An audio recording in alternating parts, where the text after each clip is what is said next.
Hey guys, how you doing? Josh here from Momentum Productions, and today I have a really important tutorial for you today on maintaining your drones. This is a very important tutorial because I'm going to be talking about how to extend the life of your drone so you don't have to spend thousands of dollars on a new one or getting it repaired. And I'm going to really show you how I take care of my drone, because I've had it for a year and a half, more than that actually, and it still looks like it's brand new and it still flies like it's brand new. So I'm going to share with you some tips and tricks on how I keep it good looking still, brand new looking, and how I keep it flying as well as when I got it.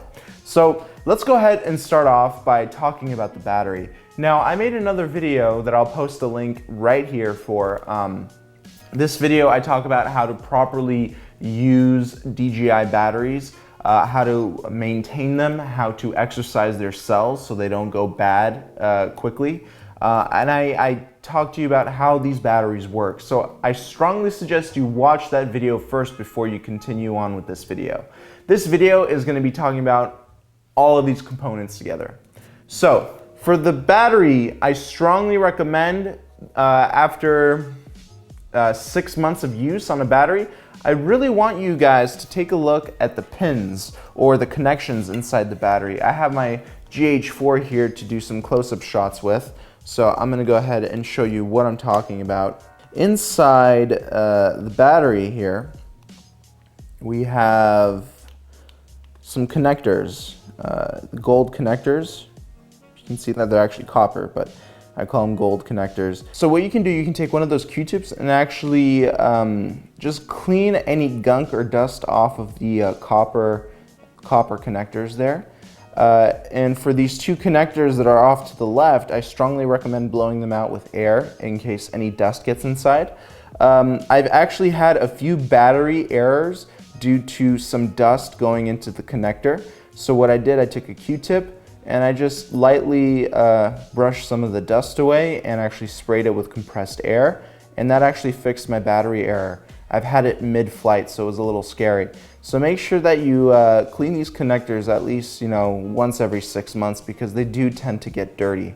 Now that we talked about the battery, let's get into the more juicy stuff, like the good stuff. Let's talk about the Inspire. All right, so what I'm gonna do, I'm going to plug in my battery into the Inspire, but before I do that, I actually want to talk about the connectors on the Inspire itself, because they do also tend to get dirty. So we have more copper connectors here. These are very important to clean because you can get battery errors if you don't clean the copper connectors. Again, use a Q-tip and just take out some of that dirt, just applying a little bit of pressure there. Make sure that none of the residue from the Q-tip remains on the copper connectors, because that will cause you some battery errors and you don't want any of that. So make sure that you take out some of the dirt that's left behind. These connectors will get scratched up over use, so don't worry about the scratches, worry more about the dirt. Because the dirt actually interferes with the electrical signals coming to and from the battery. So not the scratches, it's the dirt that actually blocks the connection. So make sure that these connectors are kept clean and not bent. So when you insert your battery, make sure that you don't insert it from an incline. Make sure that you insert it straight, just like this. Nice and straight. Just push down and apply a little bit of pressure. Boom, that's it. That's all you got to do. All right, never do it from an incline. You do it from an incline, you're risking damaging the connectors by bending them. So I strongly recommend not to do it, only do it on a flat surface. All right, so let's go ahead and turn on the Inspire. I'm gonna go ahead and turn on the remote. Hear that chime, then let's turn on the Inspire. There it is. Okay. So let's first off talk about the transformation gear. This is very important, and it's very crucial that you make sure that you take very good care of what we call either the lead screw or the worm drive inside the transformation gears. So let me talk about how that works. Now, let's go ahead and lift up the Inspire.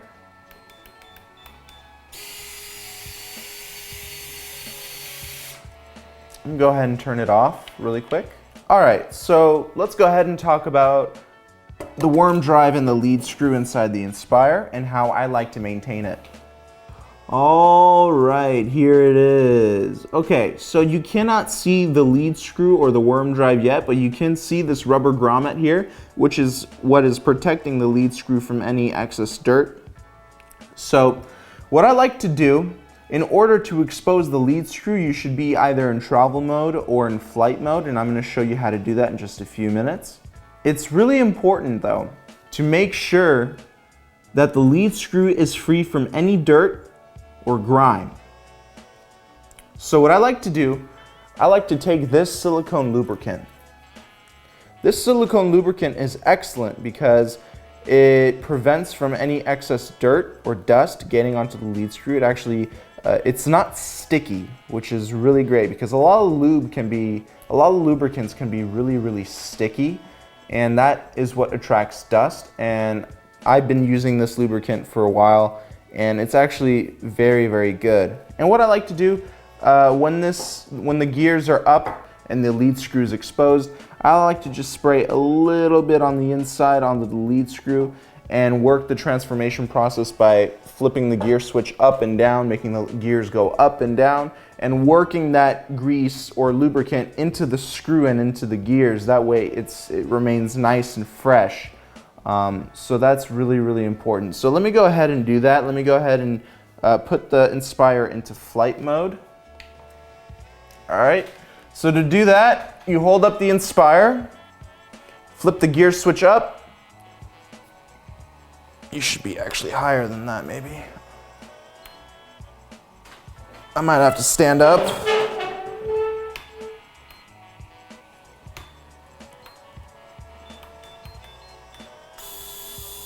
Okay, there we go. I'm actually putting it into travel mode, but I'm holding it up here. And what I'm gonna do, I'm gonna turn off the Inspire. That way it won't lower the gear again. Sorry, I kind of disappeared off camera for a second, but this is just to show you what everything looks like with the gears up. So let's have a look. Okay, here we can see the lead screw. Let me focus here. There's the lead screw. And that's what I really like to put grease on. Not too much, but again, not too little. You'll know what's right. You'll be able to tell. Make sure none of it's dripping or any of that. If it's dripping, then you put a little too much on, and I would reapply it. There is a bearing at the bottom of the lead screw. There it is, at the bottom of the lead screw. Make sure that's also well lubricated because that bearing is spinning. So you wanna make sure that it spins as smooth as possible. So I like to keep that bearing lubricated as well. Let's go ahead and drop down the gears. There we go.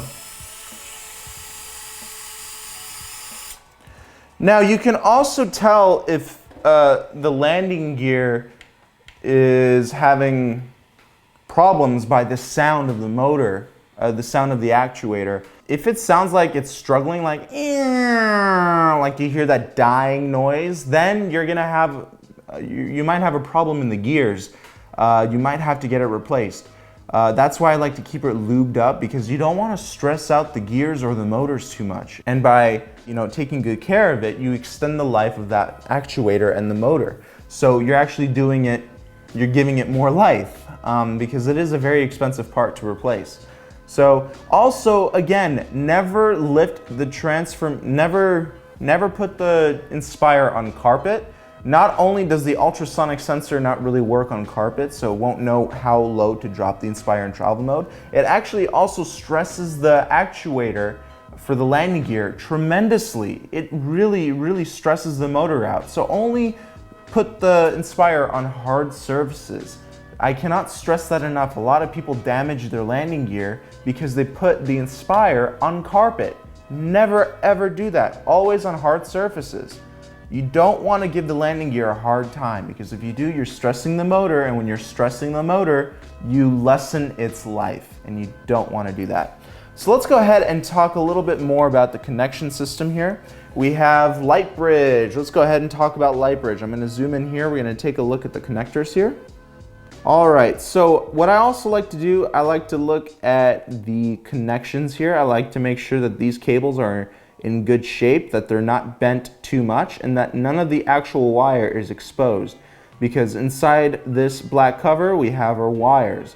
So make sure that none of the wires are exposed. Make sure that this is actually securing the wire very well, that you don't see bare wires anywhere. If you do, immediately put electric tape on it, the black electric tape, and that will protect it, or you can also replace it. But by replacing the cable, you have to probably send it back to DJI, or you have to know how to solder. So that will be a whole process. So if your wires are still in good shape, keep them in good shape and keep an eye out for them, because these wires do move up and down. Again, you want to go ahead and check throughout the Inspire, make sure that all the cables are in good shape, that no bare wires are exposed, make sure that they're all protected. All right, so let's talk about the motors. We've had a lot of complaints recently about the props actually flying off of the quick release system. Honestly, if you take care of the quick release system, if you keep monitoring it, that won't happen to you. So what I like to do, I like to make sure that these catchers here are in good shape, right?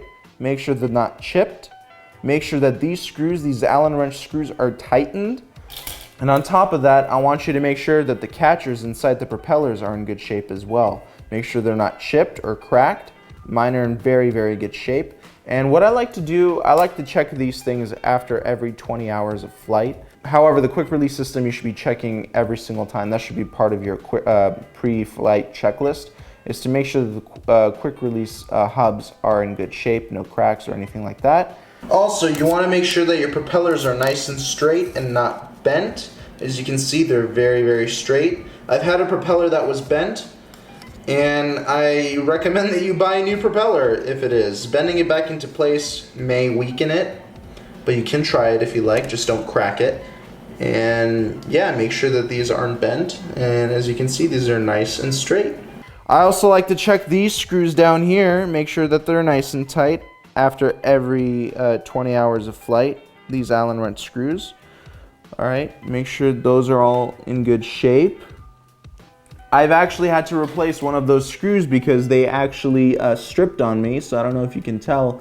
I actually added a flathead screw because that was the only one I could find of the same size. And I put a little bit of Loctite in there to make sure that it stays secure. I've been flying it like this for probably 50 hours and it hasn't loosened up on me at all. Also, check these screws here. All right, these screws here are very important. There's 8 of them. I used to think that there were only 4, but there's actually 8, so make sure those are tight. This screw right here for the strut does not get loose. It does not get loose because these 2 screws are actually not independent. They're a part of each other, so they will not get loose, so you don't have to worry about the struts. Again, don't worry about loosening these bolts here, because if you do, if you loosen those bolts here, you'll actually void your warranty and you might actually mess up the alignment of the landing gear, and you don't want to do that. Also, after every flight, what I like to do, I like to check the carbon fiber for any cracks. So that means the strut, the landing boom, and the landing gear. I like to make sure that all of these have no cracks. That's very, very important. If you have like a hard landing or anything like that, always double check to make sure you don't have any cracks. If you do have cracks, you either have to send it back to DJI or do a DIY solution, which there's plenty of those, but do it at your own risk, all right? I'm not endorsing that. But anyway, also what I like to check are the shocks. I like to squeeze them sometimes, not too hard, and make sure that the springs are still working as they should. Here they are, so I'm happy about that. All 4 of them need to be checked. Make sure that they're not making any weird screeching noises or cracking noises, because then you're gonna have some issues. And also check the plastic for any stress cracks as well, or any hard landing cracks, because that's also very important. And that pretty much does it. Now let's go ahead and talk about the camera itself. It's a pretty simple process to do maintenance on this thing. It's really not that difficult. It's very straightforward, very simple. So the camera, all I really like to check for are the connectors. Again, let's go ahead and take this camera here so I can give you a close-up. My connectors still look like they're brand new. They're very, very clean, and they're still copper looking, which is what I want. I also like to clean the shell of the camera because it is white, it does get dirty, so maybe a damp paper towel. Make sure you don't get into the fan though, and just clean out the shell. Blow out the fan every once in a while, maybe after every 50 hours of flights. You can blow it out with compressed air. Also, I like to see how loose the bearings are. Make sure that the camera is always free, never obstructed, and it feels pretty loose, so I'm pretty happy with that. And that actually reminds me that I want to talk to you about the looseness of the motors. So these motors are brushless motors. They run off of magnets. And when you spin them slowly, you could feel like there's like little steps or something like that. So like, you know, it feels like it's a little bumpy when you turn it. Don't worry about that. That's obviously from the magnets. That's normal. What you do want to focus on is by spinning the motor fast. You hear that nice whistling noise? That means it's a healthy motor with, you know, healthy bearings inside, so you don't have to worry about anything. Now, I've had times when these motors made weird like noises. I thought the bearings were failing, but they weren't. There was actually dust inside. Actually, on 3 of these motors, there was dust inside. So I eventually found that out, and I blew it out with compressed air, and the motors stopped making that weird noise. Now they spin freely, and they make this awesome whistling noise. I don't know if it's a whistling noise or like whatever noise, but that's the noise you should hear when you spin these motors. That's a healthy motor. All right, last but not least, let's talk about the bottom of the Inspire. We have the ultrasonic sensor. This is very easy to figure out. All I really recommend that you do is make sure that the optical sensor is clean by, you know, using one of those lint-free cleaners, and just clean the optical sensor. The ultrasonic sensor, you can actually use compressed air to get any dust out. Over here, what I like to do, I've already replaced these rubber dampers. So after I think about 100 hours or 120 hours of flight, I like to replace the rubber dampers. And it stiffens up the absorption board so you see less vibration in your footage, which I really like. Also, you want to check your connectors here. Make sure that they're also nice and clean and nice and straight, not bent, and they are. Still looks brand new.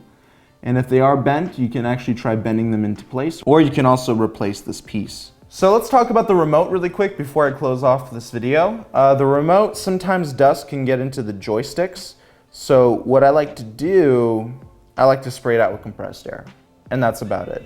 And you can clean out some of the dust. It is a white remote, so I like to take some alcohol and just put it on dampen a paper towel with some alcohol and just clean out the black stuff off of the black dirt off of the remote, and it looks like it's brand new again. So yeah, this is the general maintenance that I perform on my DJI Inspire. I've had it for about 1.5 years, maybe even more, and it performs just as well as when I bought it. So I'm very, very happy. You know, if you follow this maintenance, hardcore maintenance every 50 hours, you know, checking all the screws should be done every 20 hours, checking the hub should be done pre-flight every time you fly. The lead screw, after I would say about 50 hours, check the lead screw, make sure it's nice and greasy so it easily spins. Make sure that your connectors and your cables are intact and that they're in great condition, and you will have this drone for a very long time. I guarantee you, if you maintain it properly, it will probably live forever. But nothing lives forever, but it will live for a long time.